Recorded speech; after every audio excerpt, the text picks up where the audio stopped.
Today, we're going to be talking about how to enhance your intelligence. And this has a lot to do with your success in life. Psychologists tell us that the job that you get out of college is directly related to your IQ. And there's a lot of other things directly related to your IQ, including how long you live. In fact, in the new scientific studies, they're now having to put that in there. In fact, just last week, a study was done and published in the journal Circulation showing that IQ was the second most important factor to how long you're going to live, over another lifestyle factor that we'll talk about here in a little bit. So intelligence is related also to longevity and how long your success will be. What is the definition of IQ? It's your capacity to learn, retain, and apply knowledge. All three of those things. And it's not just your capacity to learn. You have to retain it. That means you have to have a memory. The temporal lobe of the brain has to be working. And you also have to be able to apply that knowledge in your daily life. And it's often measured by an IQ test. How many of you have had an IQ test in this room? Wow, I would say the majority of Australians have not had their IQ measured. And I'm wondering why. But I won't go into the possibilities as to why you haven't had yours measured. It's related somewhat to academic performance. Not completely. There is something called EQ, emotional intelligence, that's also very much related to academic performance, and that has to do with motivation. Motivation is separate from IQ. But if you have motivation and you have IQ, it's very directly related to your GPA or your academic performance. Now, there are some myths about IQ that need to be cleared up here today in this subject about intelligence. One of the myths is genetics that is all that matters. Now, we do know genetics is important. And it is clear that if your mother and father had high IQ, there's a greater chance that you'll have it. But it's not at all this sole determinant of IQ. Another myth is there's nothing you can do about it after age 18. And one of the reasons why that myth is perpetuated is many 18-year-olds in America have had their IQ measured. Normally you have it measured your junior or senior year of high school. And then they will, out of curiosity, try to measure it after age 30 because they've learned so much, they're just sure that their IQ has improved. And then when they take the IQ test, they find out it's the same in most instances.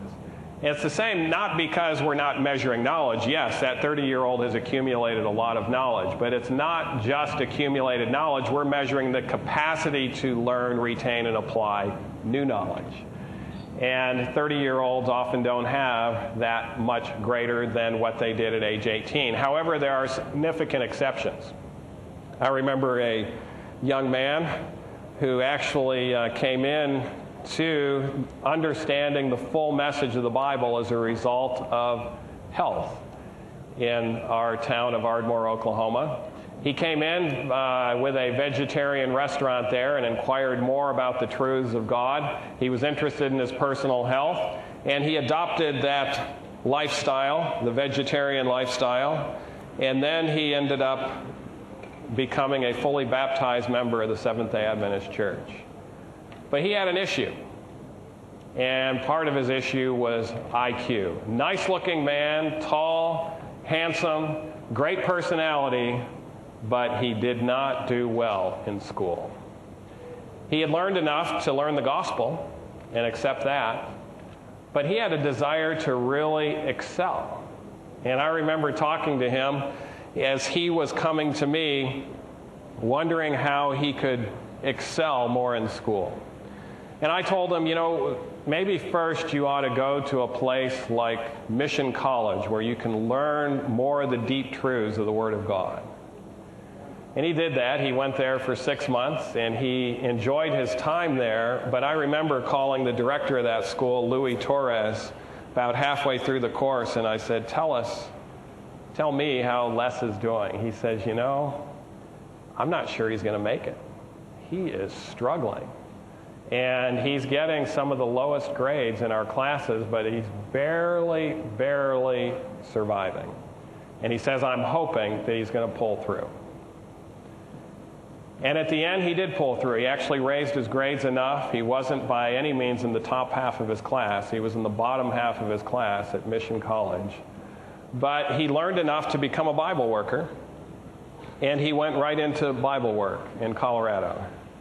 And he was a successful Bible worker. He had that winning personality and that nice appearance that went along with it, and that helped to make up maybe for some of the deficits that he had as far as his IQ was concerned.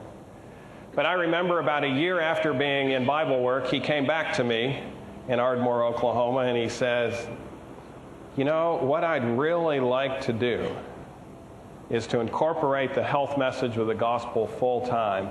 I'd really like to become a doctor. And I'm thinking, Les, there's no way. There is no way.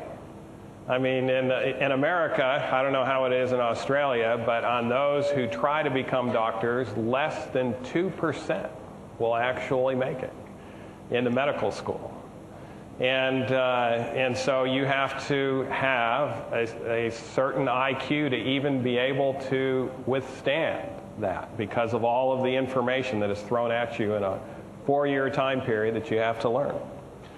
But he says, you know, I really have that desire. So I told him, well, listen to this. I gave him a presentation that I'm about ready to give you. And I said, incorporate it and really work on it for about a year. And I wasn't sure if it was going to be successful or not, but he had that desire, and I didn't want to say no to that desire. And so he incorporated it. He followed every aspect of the message. And then he went into the pre-med part of things, where he took chemistry and biology and physics. And at first it was a little rough, but then he started to excel more and more. And then he took his MCAT, and now he is in medical school. He made it, the top 2%, and he's having a good time in medical school. So it's a myth that there's nothing that you can do after age 18, because he was over 20 by the time he first came into the message. Another myth, people that are highly intelligent are generally irritating to be around. That has actually been studied, and the studies show that although some of them are irritating to be around, they're no more likely to be irritable than people of low IQ or average IQ. So irritableness has a lot more to do with EQ than IQ, and they're not necessarily related. Another myth, people that are highly intelligent lack common sense. And this, of course, is true in some. Albert Einstein, I think, was a good example, and that's maybe how the myth was perpetuated. Albert Einstein would frequently get lost on his way home. And he would just forget about where he was at. He was deep in thought, and then he'd have to say, wait a minute, where am I? I just passed my house some time ago. And he would have to find it again. And then another myth, you can't improve it, so why try? I think we've already dispelled that myth because it can be improved upon.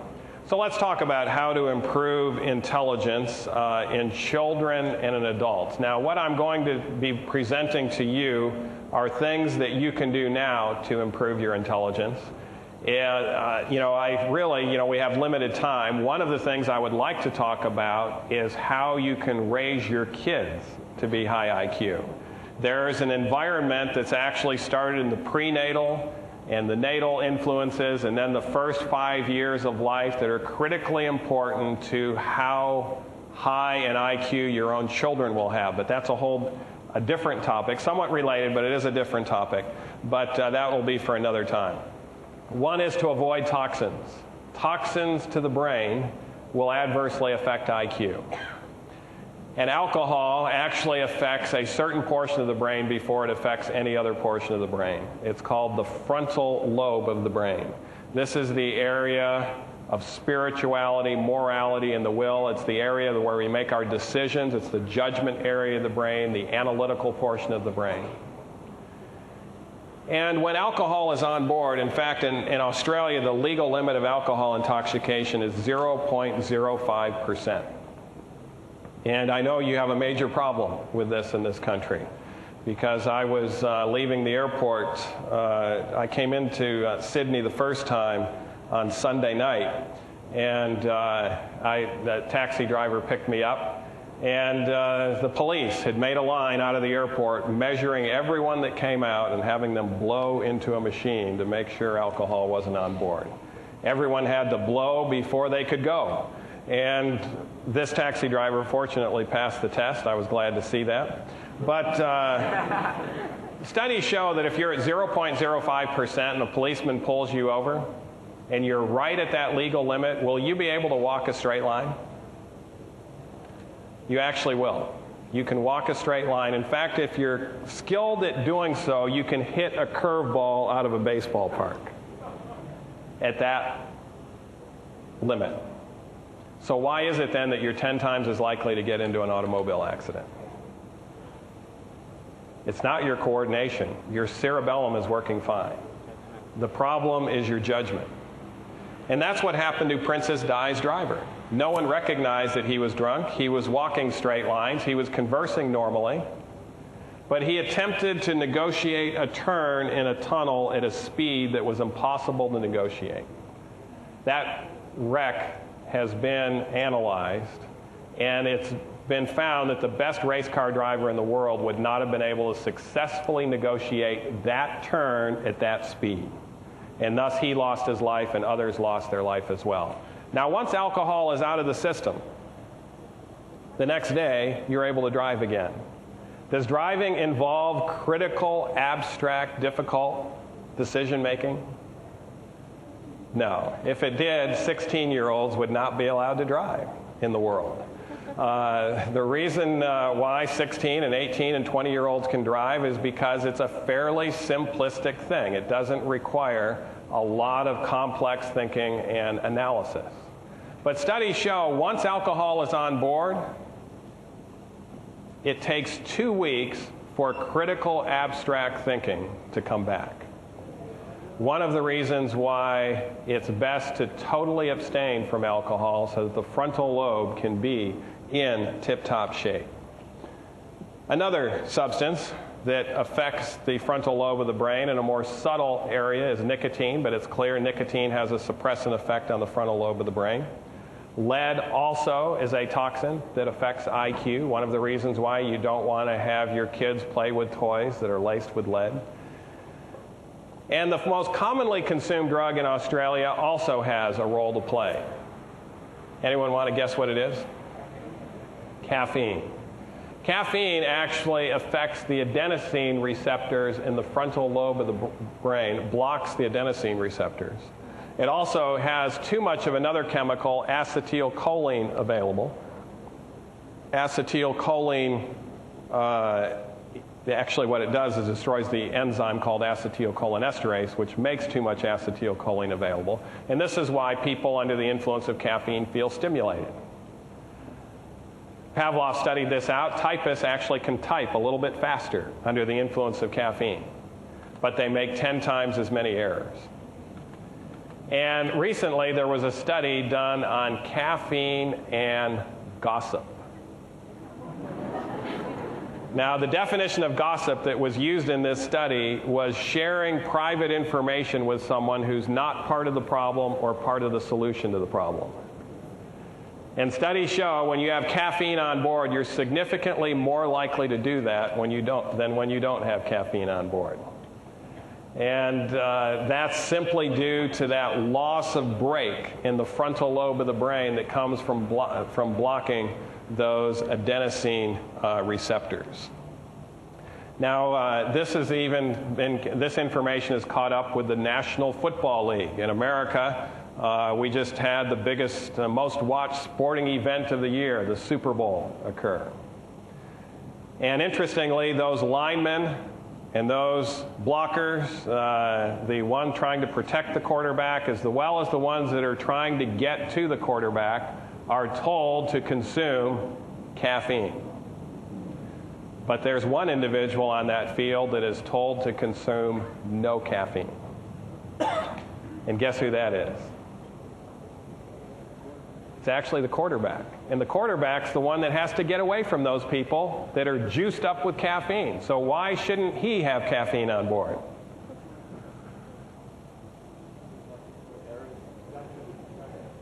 There's a lot of information coming into that quarterback in about 3 seconds, and he has to make a wise decision. It requires an active frontal lobe of the brain to make that wise decision. And studies show when caffeine is on board, he's more likely to make the wrong decision.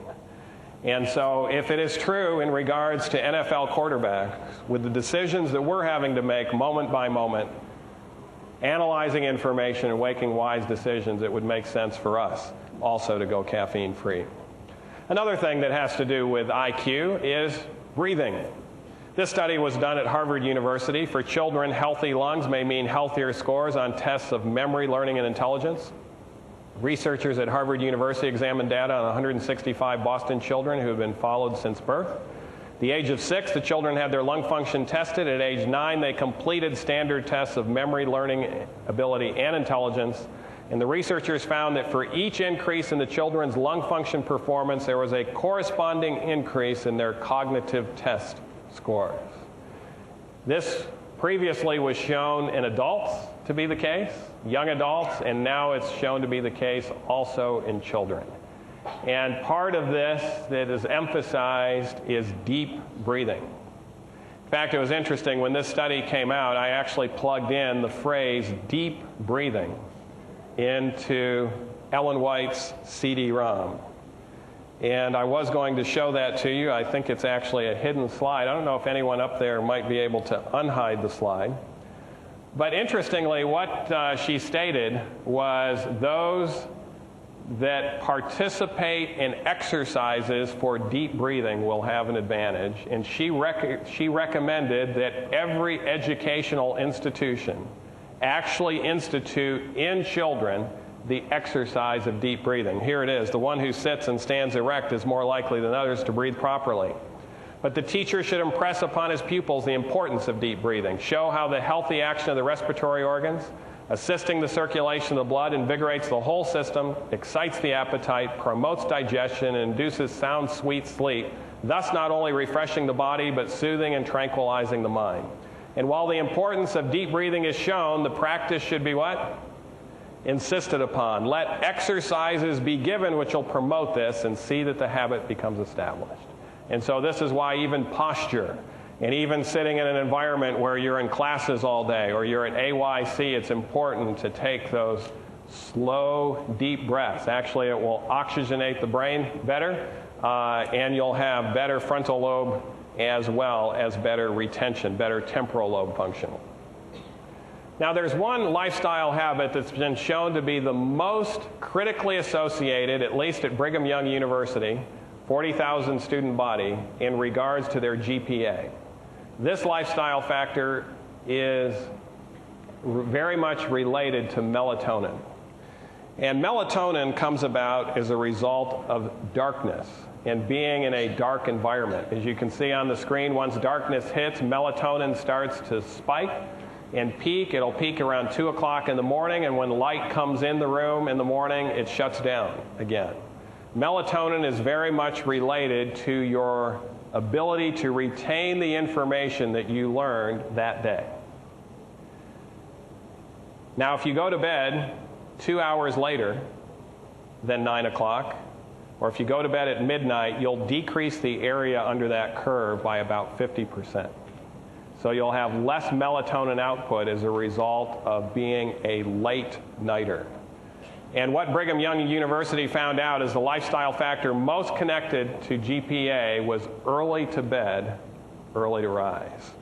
Interestingly, Ellen White was also ahead of her time on this. She said, sleep is worth far more before than after midnight. 2 hours good sleep before 12 o'clock is worth more than 4 hours after 12 o'clock. I had actually seen that statement after my freshman year of college. I was in pre-med at Andrews University, and I had taken I'd taken general chemistry and calculus. Those were the two hard classes for my freshman year.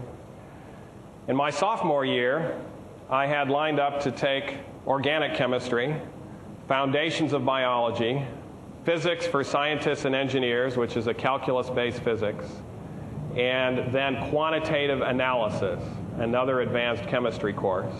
So I had classes all morning, and then every afternoon I had a lab associated with one of those classes. So Monday was physics lab, Tuesday biology, etc.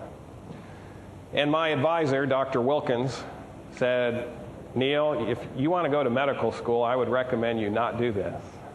You need to get good grades, and one or two of these subjects is hard enough, but all four of them? Well, I said, the problem is, Dr. Wilkins, I've been looking at all the subjects I want to take, and I can't get them all in unless I do this year like that. I said, can I try it? And then if I'm not doing so well, maybe I can drop a class or two so that I'm not adversely affected in regards to getting into medical school. And he says, well, you can try it, but I wouldn't recommend it.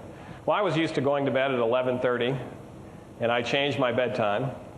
I actually, after class, I remember I'm having class all day long. I worked in the evening. I actually worked as a tutor for the freshman class. And my work got out at 9 p.m. And so the only study time I had was in the morning before class. So I was used to going to bed at 11:30. Now I went to bed at 9 o'clock. I got up at 4 a.m. The first thing I did was read spiritual material and spend some time with the Lord. And then I would spend just a few minutes, it was never more than 60 or 90 minutes, studying all of those subjects. And then I would go out for a 3-mile run around the track. I would make it to breakfast, and then I would make it to my 7:30 class as the bell was ringing. And that was my study time. And at the end of that semester, my GPA was 4.0, far higher than it was my freshman year with easier classes. And so indeed, melatonin is critically important. I can tell you from personal experience, early to bed, early to rise makes a person, do you have this saying in Australia? Healthy, wealthy, and wise. And actually, there are studies showing that. In our business community, where the top business leaders come and meet, or when they meet, is always early in the morning. They're early to bed, early to risers. They'll love to meet at 6 o'clock in the morning to plan how the town is going to run. There's no one else there. It's quiet. They can have that thinking time there. And virtually the only one that have the money who are not doing that is the entertainment industry. The entertainment industry is linked with major depression, and the more depressed you are, the more you feel better as you are sleep deprived. That's one of the reasons why the late nighters tend to be associated there with the entertainment industry. And fortunately, they can also get on a program. They come to us, and within 7 days, they're early to bed, early to risers. We can phase shift them with light therapy and with proper sleep. Diet also has a role to play in regards to IQ.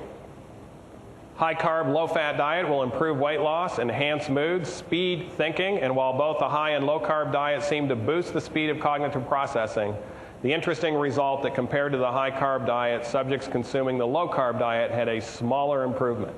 So just being on a more lean portion of food can be helpful, but it's much better to be on the high-carb, low-fat diet. And that's what the frontal lobe desires for optimal function, is a diet higher in carbohydrates. What foods have carbohydrates in them?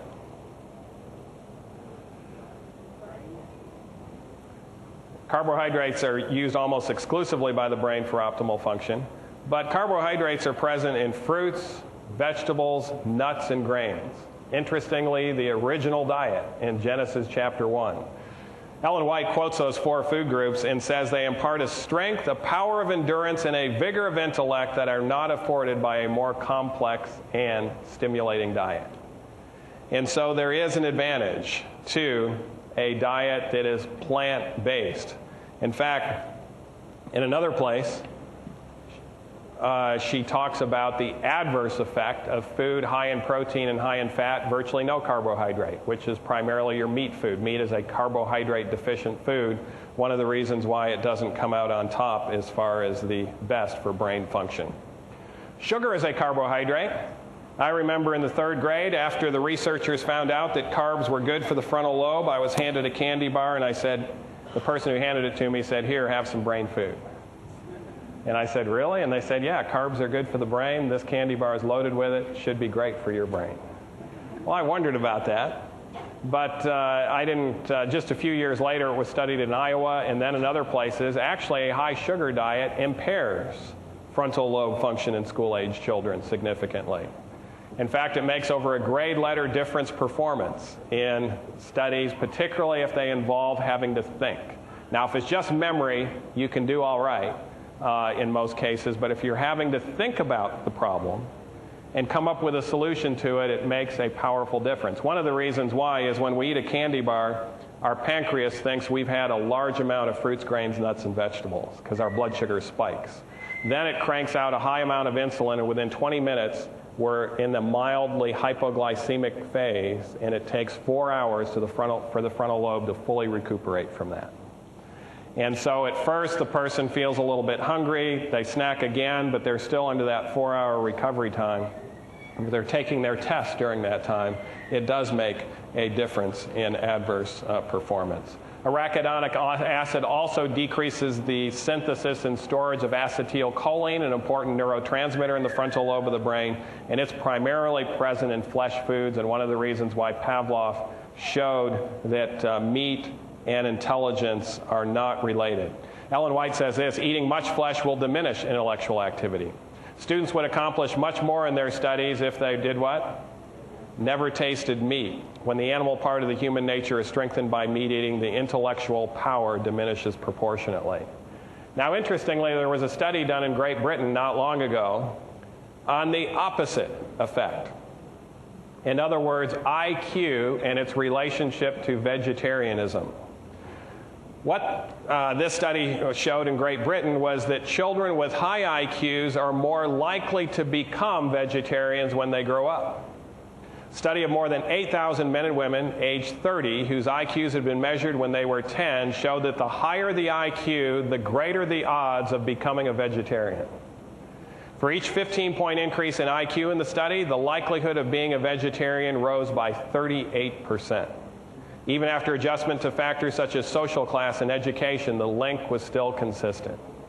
And so if you don't have much time, when someone asks you why you're a vegetarian, you can give them the simple 2-word answer: high IQ. Now, it's not just a plant-based diet that can be helpful or just a vegetarian diet. Some vegetarian diets can be unhealthy. You know, even eating or drinking soft drinks is part of a vegetarian diet, but it's not the healthiest. And also, it depends on what else we're getting with that vegetarian diet. This was a study done by Bruce Taylor in New York. Bruce Taylor was a pathologist. There were medical students in his medical school that wanted to publish some research so they could graduate from medical school. And so they decided to feed rabbits and monkeys 100% cholesterol and see what would happen to their arteries. But they needed the cholesterol, so they came to him to get it. And he says, well, it's been over there in the corner. It's been there for a while, but it's nothing but pure cholesterol. If you want to feed pure cholesterol to them, go ahead. So they did, and within a few short weeks, all of them had a decrease in activity of their brain, and they began to actually have strokes, small strokes, and some of them major strokes and major heart attacks. And they came back to Dr. Taylor and said, is there anything else in there besides cholesterol? He said, no, pure cholesterol. They mentioned the results. He said, cholesterol is bad, but it shouldn't have been that bad in that quick a time. And then he began to think, and he recognized the cholesterol he had given him had been in a bucket that had been exposed to the air. It had become discolored. And then he decided to do something else. Let's feed pure cholesterol to rabbits and monkeys that have never been exposed to the air. And so instead of being discolored, it was a clear substance, clear white. And he found out none of them developed any atherosclerosis with that. Then he decided to do something else. He fed food to the monkeys, and within 24 hours, he would count the dead cells in their aorta from the oxidized cholesterol. It's the oxidized cholesterol that's the most damaging. Anyone want to guess what the most harmful food was to monkey blood vessels? in Dr. Taylor's study? Number 1, custards. Now, what are custards? What are custards made out of? Milk, sugar, and eggs. When you mix up cholesterol in a sugar environment, and eggs are particularly loaded, you're going to oxidize that cholesterol and cause significant damage. Doesn't take long, within 24 hours. What's the most commonly consumed custard in America? Or in Australia? I think it's the most commonly consumed one here as well. It's actually good old-fashioned ice cream. And is one of the reasons why it's good that there are ice creams cropping up that have no cholesterol. You know, there's the banana ice cream that you can put through the frozen bananas in the Champion juicer. There's Fruity. And last year I came across a food manufacturer. Actually, he read our book, Proof Positive, totally changed his life. He was having a lot of health problems. He was a multimillionaire rancher up in Montana. And I was speaking in his area. I didn't even know he existed, but he found out I was there. He came there and wanted me to take me to his house. I ended up spending the night with him and his family, a great guy. But his ice cream was the best that I had ever had.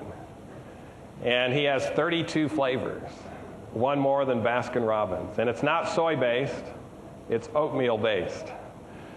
And his problem, after I ate it, and my boys were there too, they were raving about it. Everyone raves about his ice cream. He told me about his problem of naming the ice cream. You can't call it ice cream if it doesn't have dairy in it in America. And of course, this was better than any ice cream that any of us had eaten, including the dairy ice cream. And but a week later, he called me up and he said, I found out the name. I woke up with it in the middle of the night. He's going to call it, we can't say it's ice cream.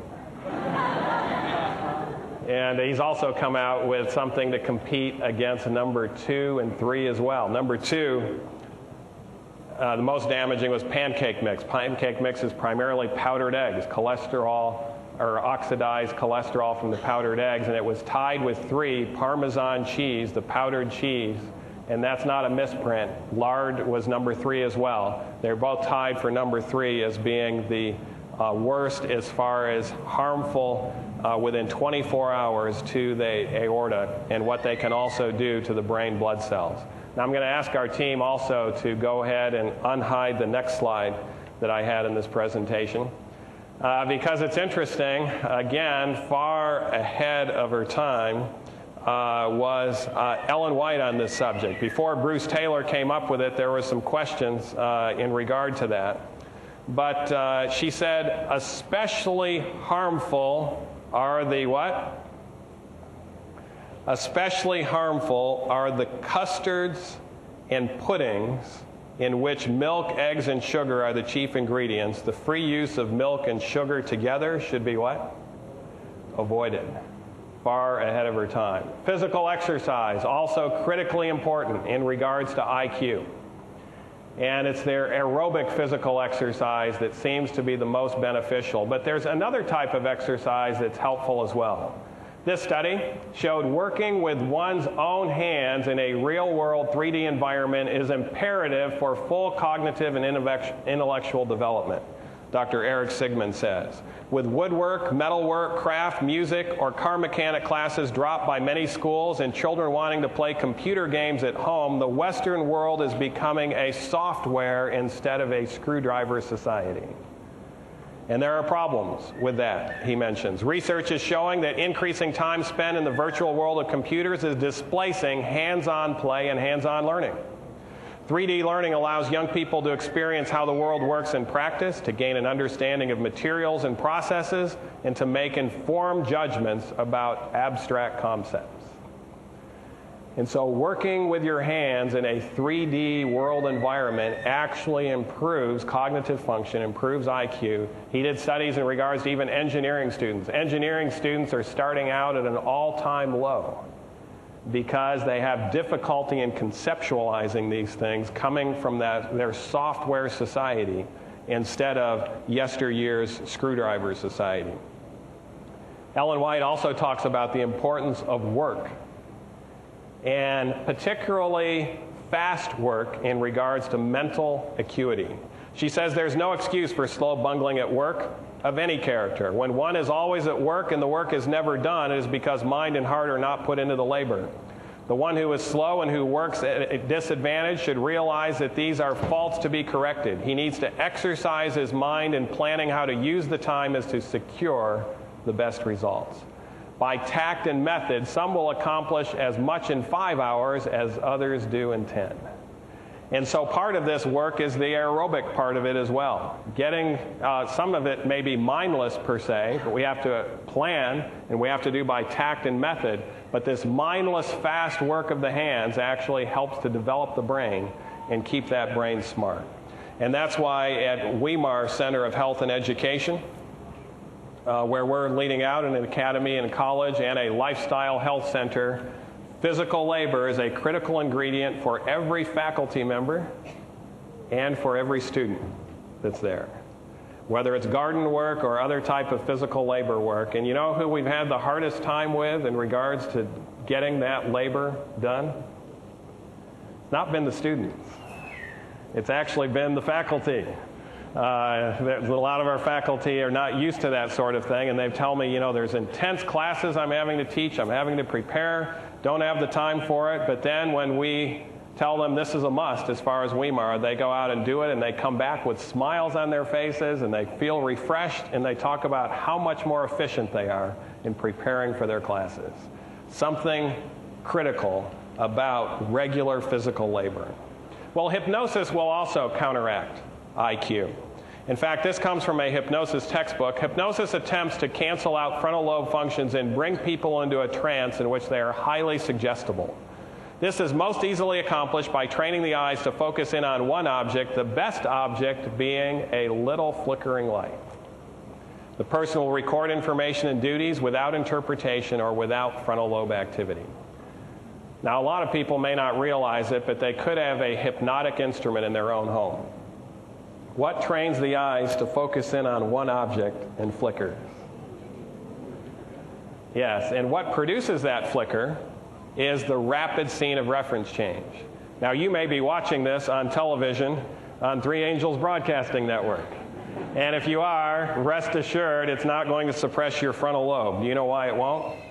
The average scene is not changing every 3 seconds like it does in movies and entertainment television.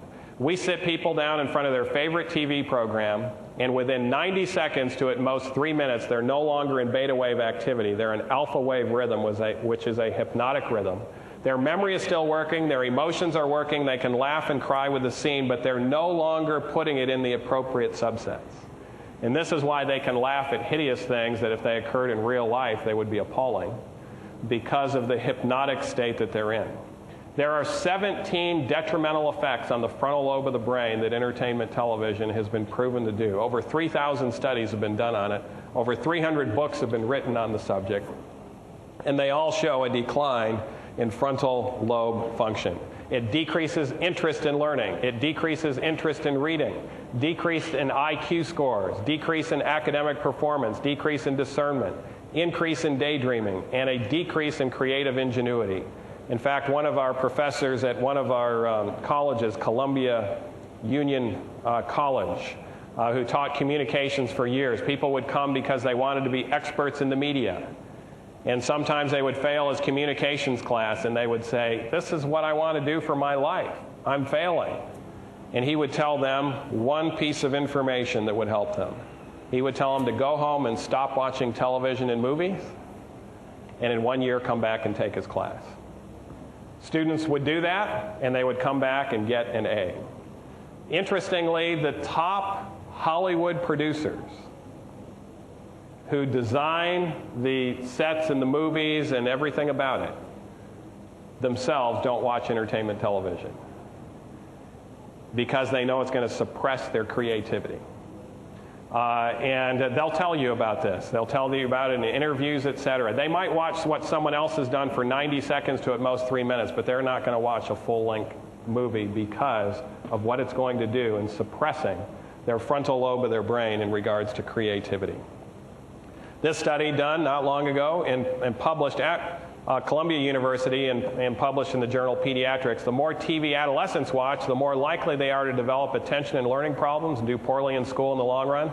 The amount of TV kids watched when they were 14 was positively linked with having attention problems later, not doing homework, being bored at school, not finishing high school, and hating school, the researchers found. 14-year-olds who added one more daily hour of TV doubled their risk of academic failure at age 16. And unfortunately, it's not just a problem of teenagers, it can be a problem of college students as well. And what we are finding out, entertainment television does suppress the frontal lobe of the brain. You can see it on PET scans, etc.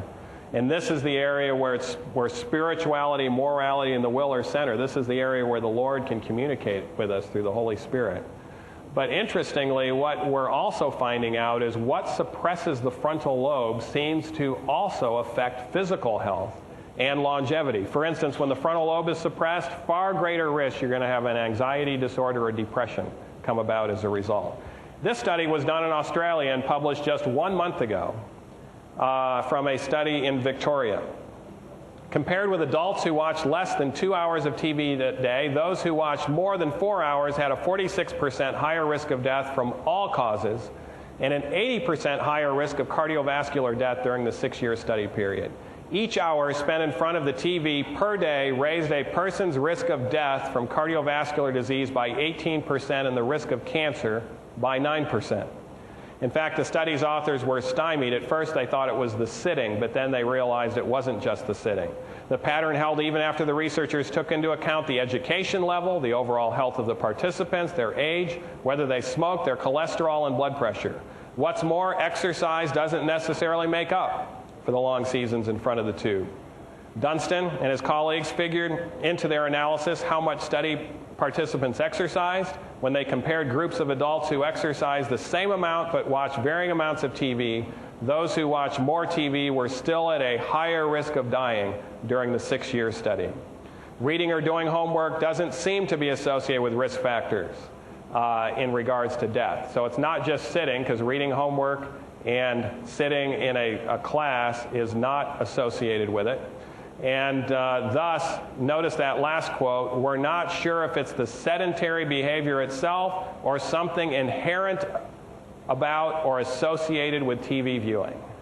And I think what it's clear by other studies is that association is what suppresses frontal lobe function is bad for the health and can even increase the risk of cancer and heart disease. Music also has a role to play in regards to IQ. I could go through a number of studies showing that even this 11-year-old learning to play the cello at an early age increased his IQ as a result of that. Having your children learn an instrument is important. Music enters the brain through its emotional regions, which include the temporal lobe and limbic system. From there, some kinds of music tend to produce a frontal lobe response that influences the will, moral worth, and reasoning power. The type of music that's shown to be most beneficial is the traditional classical music. This was a picture that I took myself at the Dallas Symphony during the Christmas concert not long ago. Beautiful music. It's sold out 12 nights in a row. They don't have to advertise it. There's an upsurge of classical music occurring around the globe simply because of, part of the reason is the study showing the benefit as far as organizing the brain is concerned and in regards to IQ. In fact, interestingly, other kinds of music will evoke very little, if any, frontal lobe response, but will produce a large emotional response with very little logical or moral interpretation.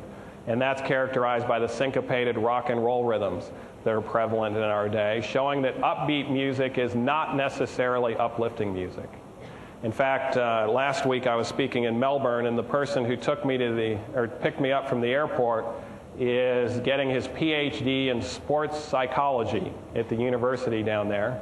He's into sports himself, but he's very interested in what can enhance the sports performance. And so he has done, along with his professors, some study on music and sports performance. And the first study he did was on accuracy of shooting a pistol and music associated with it. The first music they used was the type of music that you would normally see on TV when people are shooting pistols for sport. What type of music would that be? It's the syncopated rock and roll rhythms that are there. And they would play that to them, and they found out it decreased their accuracy significantly. They tended to be all over the place when that music was played during or before.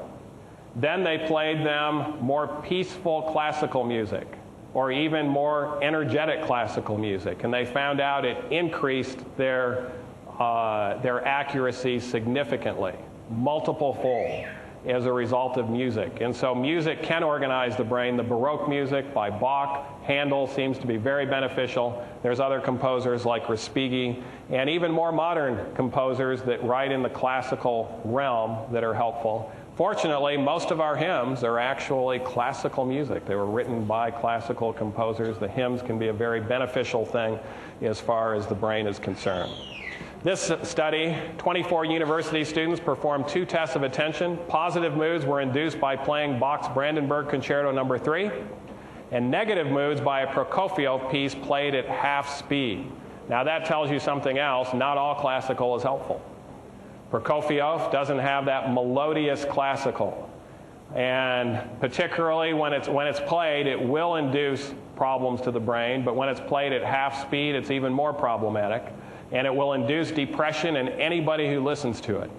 Interestingly, the opposite will be in fact in Bach's Brandenburg Concerto. Even if you don't have a relish for classical music, if you listen to Bach's Brandenburg Concerto, it will actually improve your frontal lobe and your happiness scale. To produce a neutral mood, participants read a series of facts and figures about Canada. Hopefully there aren't any Canadians here, but if there are, that's how they induce the neutral mood. The study showed when they were in a positive mood, participants scored higher on a remote associates task, a measure of creative thinking. When feeling happy, Anderson explained, your attentional window is actually bigger. It's like looking through a big window versus a small window. And so creativity, along with frontal lobe function, significantly improved. Alvin Toffler comes from the very secular perspective, as many of these scientists do, but he states this: constant stimulation of the senses shuts down the analytical processes. And this, I think, underscores one of the reasons why we are seeing all-time high rates of depression in the Western world, to a large degree. We have more fun things to do than ever before in human history, and if these fun things prevented or treated depression, what should we see? We should see the lowest rates of depression ever recorded in human history, but yet we have higher rates. And part of those higher rates is a lot of the entertainment and fun things, including the music, video games, other forms of entertainment, actually suppress the analytical processes. As Alvin Toffler says, constant stimulation of the senses shuts down the analytical processes and ultimately shuts down the ability to face life rationally. What will happen, he says, this leads to escape techniques that involve withdrawal, apathy, and rejection of disciplined thinking when faced with difficult duties and decisions. And what sets it all off? It's that constant stimulation. So you not only have the syncopated rock and roll music, you have the sensual images on the screen, moving in rapid succession. We call it MTV, showing a very profound effect in regards to reducing frontal lobe function and a profound adverse effect in regards to IQ as well. Well, the brain is a lot like a muscle. If we don't use it, what's going to happen? We're going to lose it. And so we actually need to use our analytical portions of our brain to preserve as well as to expand our intelligence.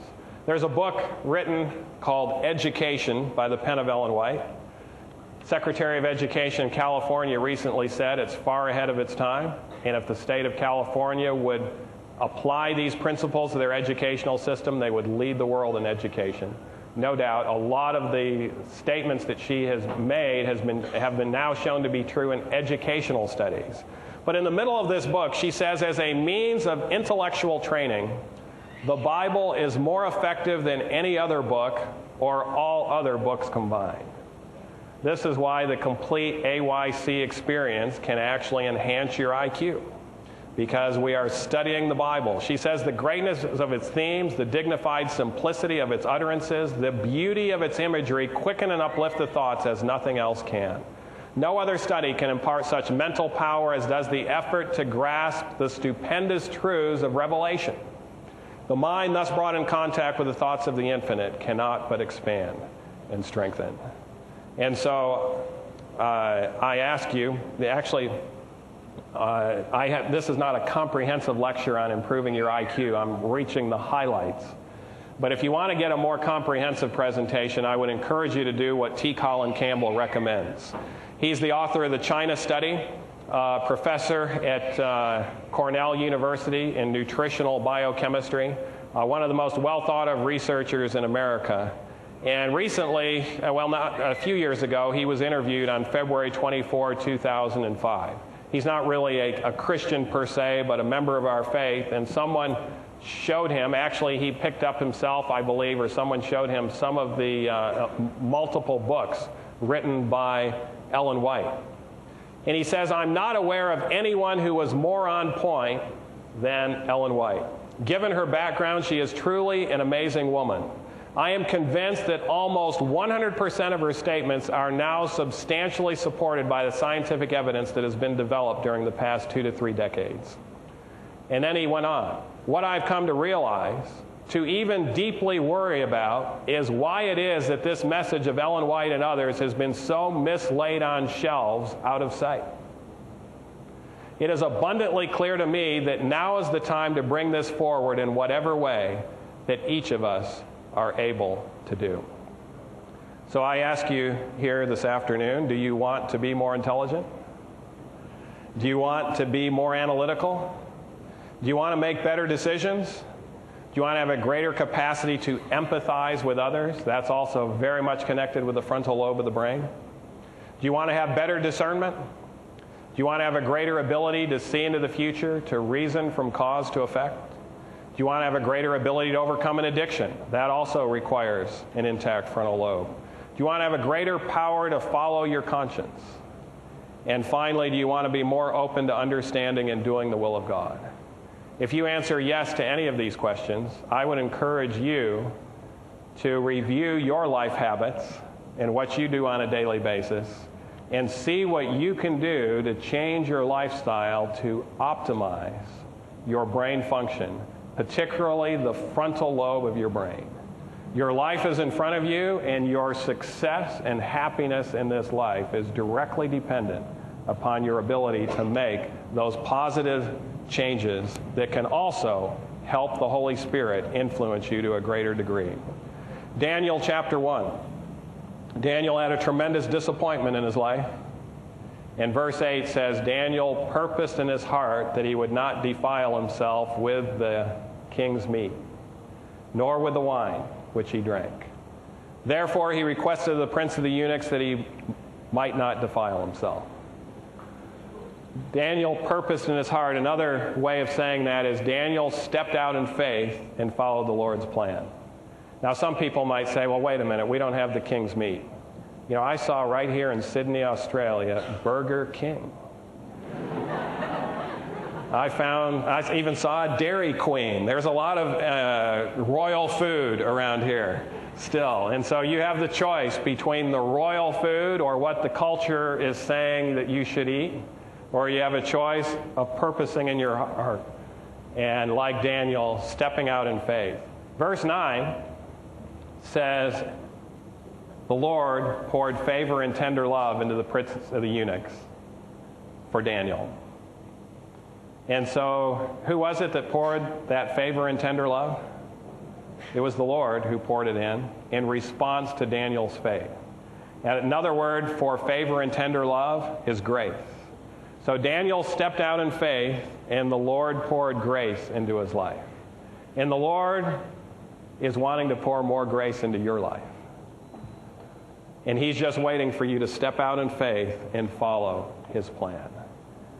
In 10 days, the first, in fact, the American Medical Association recently said it's the first prospective epidemiological study ever recorded in human history in Daniel chapter 1. In 10 days, they were healthier, they looked better, and in 1 year and a half, their mental acuity was far above what had ever been recorded there in Babylon. Far better than the highest IQ people, not just Daniel, but anyone who participated in Daniel's program. In fact, Ellen White says this, "Dear youth, God calls upon you to do a work which through His grace you can do. Who is she writing this to? The youth. I thought the health message was just for people that were old and starting to get disease. No, the health message was much more for the young people than it was the older people. But here's what else she says. There, show a purity of taste, appetite, and habits that bears comparison with who? Daniel's. God will reward you, she says, with 4 things. Calm nerves, a clear brain, unimpaired judgment, keen perceptions. The youth of today, whose principles are firm and unwavering, will be blessed with health of body, mind, and soul. And I'm seeing many young people take hold of this message, more than just less, fortunately, than I told you the story of to begin with, who is now in medical school, following the Lord's will and will be powerfully used of God. The wisest man who ever lived said, wisdom is better than rubies. And he had lots of rubies, lots of riches. In fact, he's estimated to be the richest ever that walked the planet as far as the amount of money he had in the total monetary supply. That's how you measure wealth. And he says, if you have a choice between rubies and wisdom, what should you choose? Wisdom. And then he says, all the things that may be desired are not to be compared to it. Whatever it is that your heart desires, there's something equally important or more important, and that is wisdom. I will close with a couple of statements by the pen of Ellen White. Be determined to become as useful and efficient as God calls you to be. Be thorough and faithful in whatever you undertake. Procure every advantage within your reach for the strengthening of the intellect. And then a wonderful promise that she tells us. The Lord has given man capacity for what type of improvement? Continual improvement. He's created us for the potential for continual improvement. In fact, I have to remind people sometime, the biggest room in the world is the room for improvement. And so don't get discouraged. There is room for improvement for you as well. And the Lord has given you the capacity for continual improvement, has granted him all possible aid in the work. And then this very interesting statement, through the provisions of divine grace, we may attain almost to the excellence of what? Angels. Almost to the excellence of unfallen, very intelligent beings. If we step out in faith and follow the Lord's plan for continual improvement.